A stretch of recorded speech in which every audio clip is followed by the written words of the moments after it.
घडवला, पण आपण मात्र बिघडवला. काय झालं? आपण आपला मृत्यू बिघडवला. आपण संसार पाशामध्ये अधिक आसक्त होत चाललोय. आणि म्हणूनच वयस्कर आजोबा आणि या आजोबांचा मृत्यू काळ असा जवळ आला. आणि जवळ आल्यानंतर त्यांची वाचा गेली.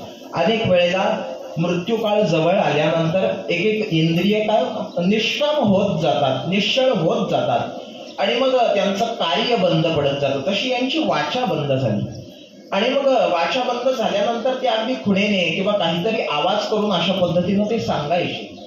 आणि खाटेवरती पडलेले हे बाबा, त्यांची सगळी मुलं बाळं नातवंड सगळी गोळा झाली, जवळ आली. आणि जवळ आल्यानंतर या आजोबांचं लक्ष मात्र असं दरवाजाकडे लागलेलं. दरवाजाकडे पाहत असलेले ते आपले बाबा त्या मुलांनी पाहिले. त्यांना वाटलं कदाचित बाबांना यमदूत दिसत असतील, देवदूत दिसत असतील की जे त्यांना घ्यायला आलेले. आणि म्हणून सगळी मंडळी अगदी भगवंताची प्रार्थना करतायत की आमच्या बाबांचा मृत्यू चांगल्या पद्धतीनं झाला पाहिजे.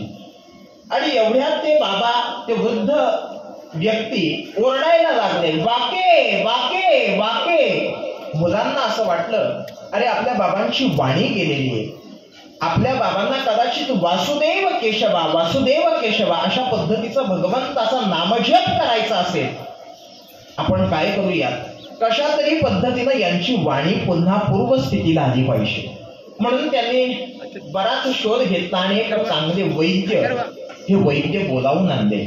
आणि बोलावून आणल्यानंतर त्या वैद्यांनी त्यांच्या पद्धतीची औषधं त्या वृद्ध व्यक्तींना, त्या आजोबांना, त्या बाबांना दिली. आणि दिल्यानंतर त्यांची वाणी पुन्हा काय झाली, पूर्वस्थितीला आली.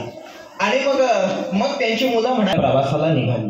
आपण जर एखाद्याला म्हटलं ना, चला बाबा आळंदीला येता का, पायीवारीला चला, आता काय तुम्ही मोकळे आहात, निवांत आहात, चला बरं पायीवारीला.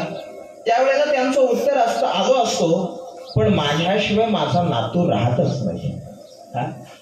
ज्या वेळेला आपल्या मृत्यूची घटिका जवळ येईल, ज्या वेळेला आपला मृत्यू जवळ येईल, त्यावेळेला आपला नातू आपल्याला त्याच्यापासून वाचवू शकणार नाही.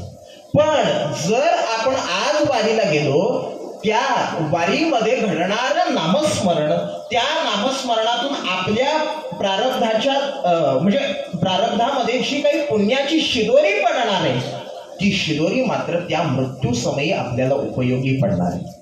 म्हणून अशा पद्धतीनं आपल्याला हा मृत्यू घडवायचा आहे, मृत्यू स्वीकारायचा आहे. आपण मृत्यूला मानायलाच तयार नाही. आपल्याला कधीतरी मृत्यू येणार आहे ही बाब आपण लक्षातच घ्यायला तयार नाही. म्हणून या मृत्यूचं भय आपल्या पाठीमागे आहे. आपण या मृत्यूपासून अनभिज्ञ आहोत. आपण या मृत्यूला जाणत नाही. हा मृत्यू होतो म्हणजे नेमकं काय होतं? अनेक वेळेला प्रश्न विचारला जातो, मृत्यू होतं म्हणजे नेमकं काय होतं? तर त्यावेळेला माऊली महावैष्णव ज्ञानोबरायांनी असं सांगितलंय की मृत्यू होतो म्हणजे ज्या पद्धतीनं आपण एखादी जीर्ण झालेली कपडे, जीर्ण झालेली वस्त्र बाजूला सारून नवीन वस्त्र स्वीकारतो, त्या पद्धतीनं आपल्या आतमध्ये असणारा हा जो चैतन्य घन आत्मा आहे, हा आत्मा एक जीर्ण झालेलं शरीर सोडून नवीन देह प्राप्त करतो. बरोबर ना? जैसे जीर्ण वस्त्र सांडीचे मग नूतन वेळीचे, तैसे देहांतराते स्वीकारचे चैतन्य राहते. हा माऊली महावैष्णव ज्ञानोबरायांनी 750 वर्षांपूर्वी मांडलेला सिद्धांत आहे. हा सिद्धांत 18व्या शतकात एका जर्मनच्या भौतिक शास्त्राचा तत्ववेत्ता, भौतिक शास्त्राचा अभ्यासक अशा शास्त्रज्ञानं मांडला. तो असा म्हणतोय, energy is not be created, does not be destroyed, it transfer from one system to another system. त्यानं ऊर्जेच्या अक्षय्यतेचा सिद्धांत मांडला. आजही आपल्याला अभ्यासाला मिळतो. विज्ञान हा सिद्धांत आपल्याला सांगतो की ऊर्जा कुठेही निर्माण केली जात नाही किंवा तिचा कुठेही विनाश होत नाही, फक्त ती एका सिस्टम मधून दुसऱ्या सिस्टम मध्ये ट्रान्सफर होते.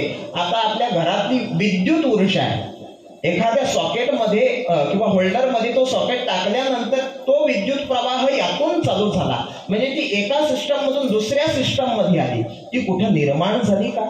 नाही. ती कुठं विनाश पावली का? नाही. तसा आपल्या आतमध्ये अंतरात असणारा जो आत्मा आहे तो चिरंजीव आहे. त्याला कधीही मृत्यू येत नाही. अमर आहा खरे की पहा खोटे. आपण अमर आहोत आणि हे तत्व संतांनी स्वीकारलं म्हणून संतांनी आपला मृत्यू घडवला. पण आपण हे तत्व स्वीकारायला तयार नाही म्हणून आपल्याला या मृत्यूचं भय. आपण या मृत्यूविषयी चिंतन करतोय. अनेक वेळेला मृत्यूनंतरच्या या संस्काराबद्दल, या संपूर्ण कार्याबद्दल शंका घेतली जाते. आपला जो हिंदू धर्म आहे हा 16 संस्कारांना युक्त आहे आणि या 16 संस्कारांमध्ये अत्यंत शेवटचा आणि महत्वाचा संस्कार आहे तो आहे अंत्येष्टीचा संस्कार. एखाद्या व्यक्तीच्या जाण्यानंतर हे अंत्येष्टीचे संस्कार त्या जीवात्म्यावर होणं हे अतिशय महत्वाचं आहे. हे गरुड पुराणानं आपल्याला ठणकावून सांगितलेलं आहे. म्हणून अनेक वेळेला आपली तरुण पिढी किंवा आपण मंडळी या सगळ्या विधींवरती हे कुठेतरी थोतांड आहे, हे कुठेतरी याला वैज्ञानिक पुरावे नाहीत, हे कुठेतरी आमच्या अनिष्ट रूढी परंपरा आहेत असं मानून याला कमी करायला निघालेलो आहे. म्हणजे काही दिवसांपूर्वी, काही महिन्यांपूर्वी पूज्य श्रद्धेय भाईबाबांना एका व्यक्तीचा फोन आला, एका श्रीमंत व्यक्तीचा फोन. त्या व्यक्तीची आई गेली होती आणि आई गेल्यानंतर त्या व्यक्तीनं फोन अशा करता केला, म्हणे महाराज माझ्या आईचं जाणं काही दिवसापूर्वी झालेलं आहे. म्हणजे अगदी 2 दिवसाचा हे झालेला होता आणि त्यानंतर त्यानं सांगितलं की मला माझ्या आईची अंत्येष्टी विधी करण्याकरता आता वेळ नाही, मला सगळे विधी अगदी 5 दिवसात उरकायचे. म्हणे मी हे कसं करू शकतो. त्यावेळेला बाबांनी सांगितलं म्हणे हे अशक्य आहे. कमीत कमी दशक्रिया विधीपर्यंत तरी तुम्हाला सगळे विधी हे करावेच लागतील, कारण हा शास्त्रसंमत नियम आहे, हे तुम्हाला पाळावंच लागेल.